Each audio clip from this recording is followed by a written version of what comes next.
Handa Malacanang na ipagtanggol ang nilalaman ng panukalang pambansang budget para sa 2015.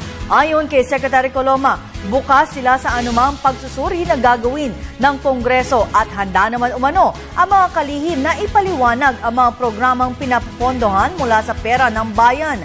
Maganda umano itong hakbang para malaman din ng taong bayan kung saan napupunta ang kanilang binabayad na buwis.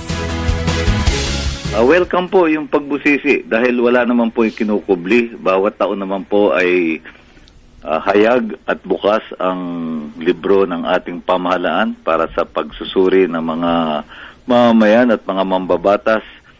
Handang-handa po ang mga cabinet secretaries at ang mga pinuno ng iba't ibang ahensya na ilahad at ipagtanggol ang kanilang mga budget. Wala pong problema sa aspetong yan. Welcome po ang kanilang pagbusisi.